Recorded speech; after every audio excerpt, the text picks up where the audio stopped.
இல்லைங்களா?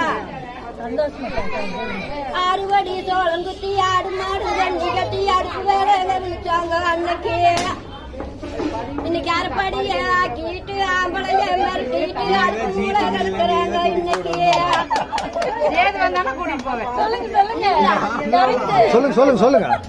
கம்மஞ்சோறு சோளத்தோறு கருகி போனது இவச்சோறு கருக்கு நல்லா குடிச்சாங்க அன்னைக்கு. இன்னைக்கு காப்பி கடை இட்லிய கழுத்து மட்டும் தின்னு போட்டு களிய கண்டா முறைக்கிறாங்க இன்னைக்கு. அதுக்கெல்லாம் நாங்க ஒரு சாட்டு கிழிச்சு போனா தைச்சு போட்டுருது முகம் தைச்சு தான் போடுவோம்.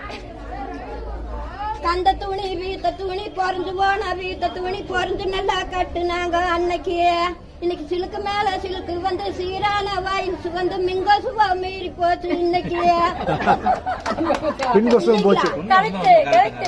அன்னைக்கு எங்க காலத்துல எங்க காலத்துல அன்னைக்கு அத்தை மக மாமா பொண்ணு பார்க்க வந்தா பொண்ணு பார்க்க வாரானா அந்த பிள்ளைங்களுக்கு சமாசம் தெரிஞ்சு அந்த பிள்ளைங்க அந்த வீட்டுல இருக்காது. அந்த காலத்துல வேற வீட்டுக்கு ஓடி இருக்கும். அப்படி அத்தை மக மாமமாக ஆம்பளைக வாரானா அடுத்த வீடு தாண்டு நாங்க அன்னைக்கு. இன்னைக்கு அத்தை மக மாமமாக ஆம்பளைக வாரானா ஆறுக செஞ்சு இலை கட்டி பாவாடைய கட்டிட்டு பவுடர் பூசிட்டு பசுப்பு நட நடக்கிறாங்க இன்னைக்கு. பசுப்பு நட ஆமாங்க. தப்பா நினைச்சுக்காதீங்க.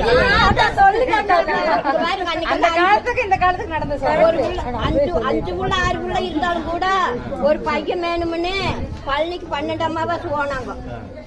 12 அமாவாசை போவாங்க. அன்னைக்கு 5-6 பிள்ளைங்க இருந்தாலும் ஒரு பையன் வேணும்னு அன்னைக்கு அவ்வளவு 10 உருப்படி பெத்தெடுத்தாங்க. இன்னைக்கு எப்படின்னு தெரியுங்களா? இன்னைக்கு அன்னைக்கெல்லாம் புள்ள குட்டி வேணும்னு கோயம் போனாங்க கும்பிட்டாங்க சாமிகளை அன்னைக்கு. இன்னைக்கு புள்ள குட்டி வேண்டாம்னு ஊசியத்தான் போட்டுட்டு உயிர் போக நடக்கிறாங்க இன்னைக்கு. உண்மைங்களா இல்லையோ?